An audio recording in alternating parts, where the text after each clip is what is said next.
दोस्तों नमस्कार। मैं हूं डॉक्टर सूर्यकांत, विभागाध्यक्ष रेस्पिरेटरी मेडिसिन विभाग, king George medical university Lucknow.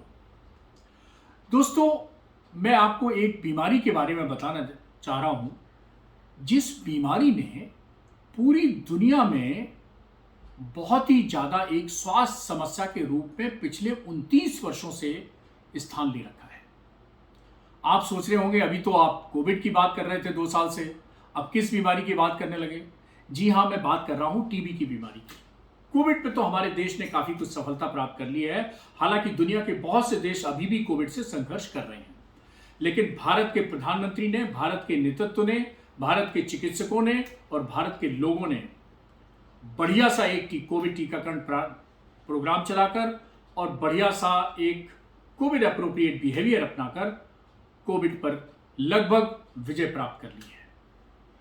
और अब कोविड आया भी तो छोटे मोटे रूप में आएगा, बड़ा नुकसान अब कभी नहीं कर पाएगा। अब हम बात करेंगे एक दूसरी बीमारी के बारे में जो कोविड से काफी मिलती जुलती है, लेकिन कोविड से बहुत पुरानी है। कोविड-19 नाम से मालूम है कि ये आया 2019 दिसंबर में चाइना से। और ये टीबी की बीमारी कब इस दुनिया में आई, बहुत पुरानी है, कोई नहीं जानता। लाखों लाखों साल पहले के प्रमाण मिलते हैं टीबी के बारे में। हमारे देश में भी मिलते हैं, आयुर्वेद में भी विवरण मिलता है, वेदों में भी मिलता है। तो वैदिक काल से ही इसको क्षय रोग या टीबी या तपेदिक रोग के नाम से जाना जाता रहा है। और सबसे बड़ी बात क्या है कि पहला जो ऐतिहासिक खोज है टीबी के बारे में वो होती है 24 मार्च 1882 को। रॉबर्ट कॉक नाम के जर्मनी के डॉक्टर ये खोज करते हैं कि टीबी किस बैक्टीरिया से होती है। और तब से यह पता चलता है कि टीबी एक संक्रामक रोग है और ये खांसने और छींकने से दूसरे लोगों से फैलता है और इसका कारण एक बैक्टीरिया होता है। और ये जो डॉक्टर रॉबर्ट कॉक थे, मैंने जैसे बताया जर्मनी के डॉक्टर थे, इन्होंने अपनी इस खोज की एक तरह से डिक्लेरेशन किया था 24 मार्च 1882 को। और इसीलिए हर 24 मार्च को पूरी दुनिया में टीबी के खिलाफ में एक जागरूकता दिवस मनाया जाता है।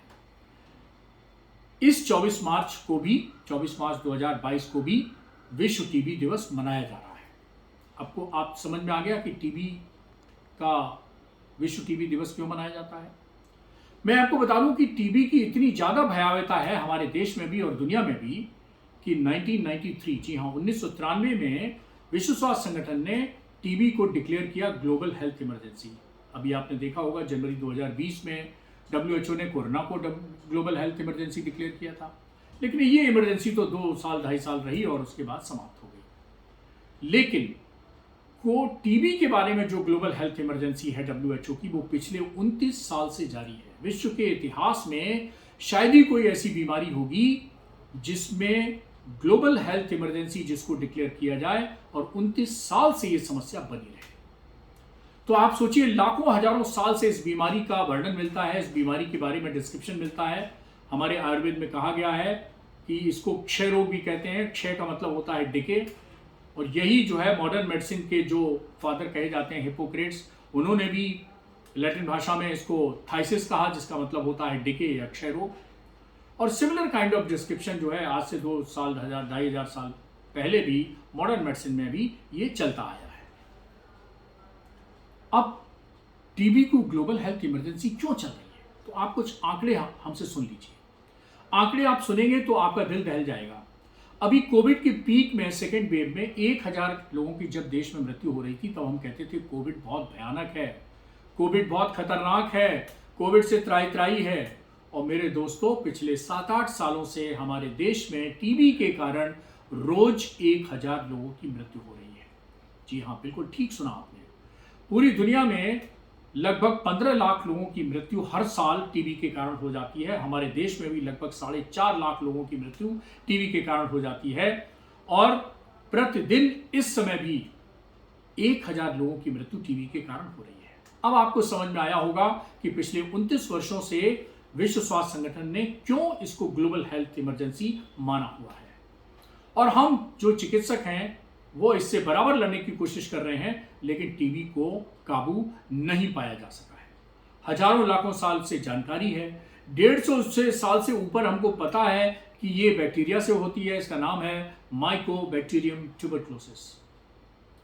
हमने 1943 में इसकी पहली दवा आई थी जिसका नाम था स्ट्रेप्टोमाइसिन, इंजेक्शन हुआ करता था। अब तो बहुत सारी दवाएं हैं। तो लगभग आप सोचिए 80 साल से ऊपर दवा भी इसकी मौजूद है। और 1962 से हमारे यहाँ टीबी के कंट्रोल करने का एक राष्ट्रीय स्वास्थ्य कार्यक्रम चल रहा है, लेकिन टीबी है कि जाने का नाम ही नहीं लेती। दुनिया से मानवता के लिए एक अभिशाप बनी हुई है। तो लोग इस आंकड़ों के साथ अब हम जानते हैं ये टीबी होती क्या है। तो जैसा मैंने कहा कि ये बैक्टीरिया जनित बीमारी है और 2 तरह की टीबी होती है। टीबी पहले जान लीजिए, सिर से पैर ले तक, किसी पैर तक लेकर किसी भी अंग की टीबी हो सकती है। दिमाग की टीबी हो सकती है, आंख की टीबी हो सकती है, गले की टीबी, नाक की टीबी, पेट की टीबी, आंतों की टीबी, प्रोस्टेट की टीबी, किडनी की TB, female genital, mail genital organs की टीबी, हड्डी की टीबी, सब की टीबी हो सकती है। त्वचा की भी टीबी हो सकती है। लेकिन सबसे जो कॉमन टीबी होती है वो होती है फेफड़े की टीबी। हमारे यहाँ लगभग 80% केसेस टीबी के वो फेफड़े की टीबी के होते हैं। और ये फेफड़े की टीबी है जो संक्रामक होती है, क्योंकि फेफड़े में आपने देखा कोरोना भी फेफड़े को संक्रमित करता था, और जब कोरोना से व्यक्ति ग्रसित कोई खांसता था तो टीबी कोरोना फैलता था। इसी तरह टीबी से ग्रसित व्यक्ति जब कोई खांसता है जो उसको फेफड़े की टीबी है, तो खांसने से भी, छींकने से भी टीबी फैलती है। तो 80% मामले टीबी के हमारे देश में वो फेफड़े की टीबी के होते हैं, और 20% के मामले बाकी अंगों की टीबी के होते हैं, जिसको हम एक्स्ट्रा पल्मोनरी टीबी कहते हैं, और फेफड़े की टीबी को हम पल्मोनरी टीबी कहते हैं। अब ये जो फेफड़े की टीबी की होती है, इसमें फेफड़े में निमोनिया हो सकता है, इन्फिल्ट्रेट हो सकते हैं, घाव हो सकते हैं। इन सब के कारण जब टीबी से ग्रसित व्यक्ति खांसता है तो दूसरों को टीबी फैलाता है। यानी कोविड का और टीबी का फैलने का रास्ता, एक तरीका एक ही है। तो टीबी के लक्षण क्या होते हैं? बहुत से लक्षण कोरोना से मिलते हैं।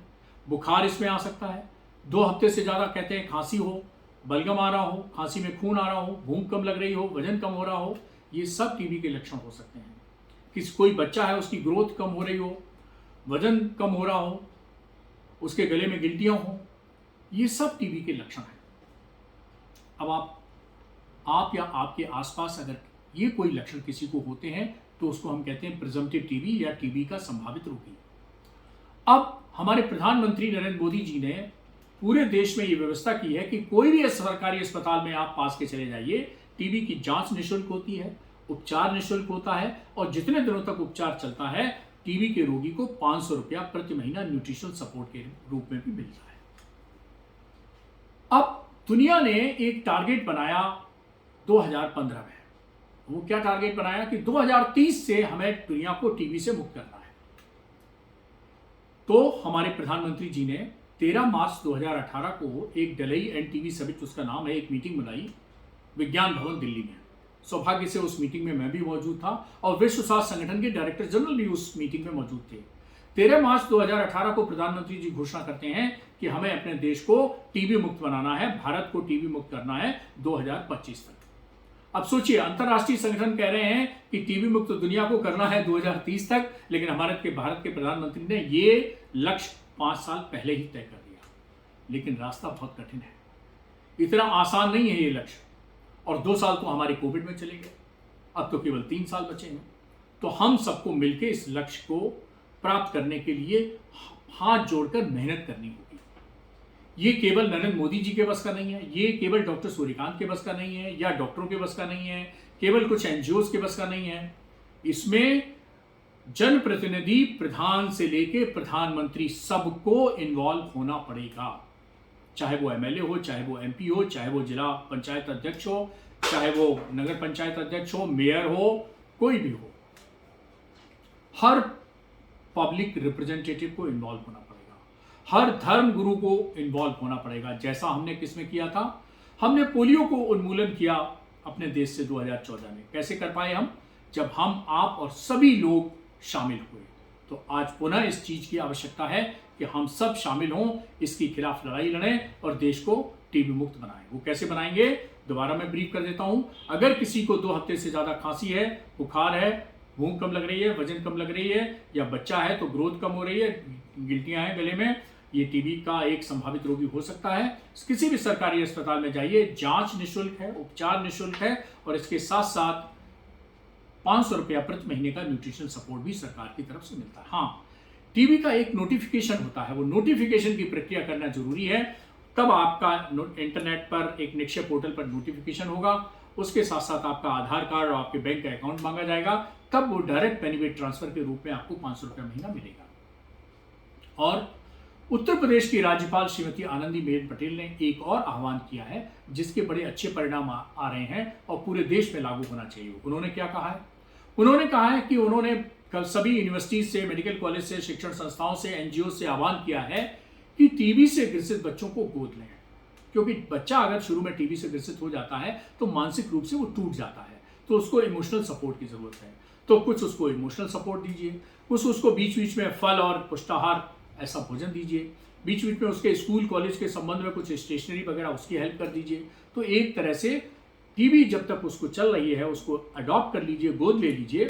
और मैं आपको बता दूं, रेस्पिरेटरी मेडिसिन डिपार्टमेंट जिसमें मैं काम करता हूं किंग जॉर्ज मेडिकल यूनिवर्सिटी में, हम लोगों ने 50 से ज़्यादा बच्चे गोद ले रखे हैं और इस बार भी हम लोग बच्चों को गोद लेने जा रहे हैं। आप सभी से भी मेरा अनुरोध है कि गवर्नर महोदया की, राज्यपाल महोदया की इस पुकार को आप भी सुने, आप भी बच्चों को, टीबी ग्रसित बच्चों को गोद लें। और हाँ, आप सब टीबी के बारे में जो मैंने ये योजनाएं बनाई कि जांच फ्री, उपचार फ्री और 500 रुपया महीना टीबी के मरीज को मिलेगा, ये सब समाज को बताएं। अपने बीच में अगर टीबी का रोगी है तो उसको पास के सरकारी अस्पताल में ले जाएं, उसका उपचार कराएं और उसकी सुविधाओं का लाभ उठाएं। और हाँ, गवर्नर साहब ने जो कॉल की है उसमें भी जुड़ने की कोशिश करें। आप किसी को भी अगर इस टीबी मुक्त भारत के कार्यक्रम से जुड़ना है तो रेस्पिरेटरी मेडिसिन विभाग, किंग जॉर्ज मेडिकल यूनिवर्सिटी में आप सोमवार से शनिवार कभी भी आकर अपने को प्रस्तुत कर सकते हैं और बता सकते हैं, या हमारे इस YouTube के वीडियो में इसमें आप एक मैसेज डाल सकते हैं। हम आप उसमें फ़ोन नंबर छोड़ दिए, हम आपसे स्वयं संपर्क करेंगे और इस टीबी मुक्त भारत अभियान में हम सब आपको भागीदार बनाएंगे। नमस्कार।